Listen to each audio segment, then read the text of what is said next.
ఇవాళ ఉద్యమకారులంతా సెక్రటేరియట్ ముట్టడికి వచ్చినారు. మీరు వాగ్దానాలు మర్చిపోతే రేపు పొద్దున మీరు బయట తిరిగే పరిస్థితి ఉండదు.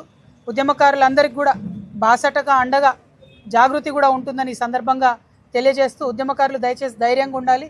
మనం కొట్లాడి తెలంగాణ తెచ్చుకున్నాం. ఈ హక్కులు సాధించుకోవడం మనకు పెద్ద విషయం కాదు. కానీ ఈ చెవిటి ప్రభుత్వానికి అర్థమయ్యేలా చెప్పడానికి మీరు చేస్తున్నటువంటి రకరకాల కార్యక్రమాలకి ఉద్యమాభివందనాలు తెలియజేస్తూ మనకు వాళ్ళు ఇస్తామన్న భూమిని మనమే ఆక్రమించుకుందామన్న నినాదంతో జాగృతి కూడా పలు జిల్లాల్లో భూ పోరాటాలు చేయడం జరిగింది. ఇక ముందు కూడా ప్రభుత్వం నుంచి రెస్పాన్స్ రాకపోతే ఖచ్చితంగా ప్రతి జిల్లా హెడ్ క్వార్టర్లో భూ పోరాటాలు చేస్తాం. తప్పకుండా ప్రభుత్వ భూమిని ఆక్రమించుకొని రేపటి నాడు తెలంగాణ ఉద్యమకారులకు పంచుతామని కూడా ఈ సందర్భంగా తెలియజేస్తూ ప్రభుత్వాన్ని హెచ్చరిస్తూ ఉన్నాం.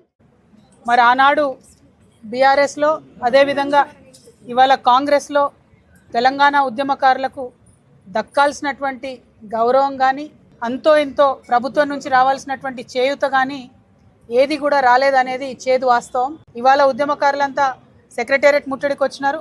మీరు వాగ్దానాలు మర్చిపోతే రేపు పొద్దున మీరు బయట తిరిగే పరిస్థితి ఉండదు.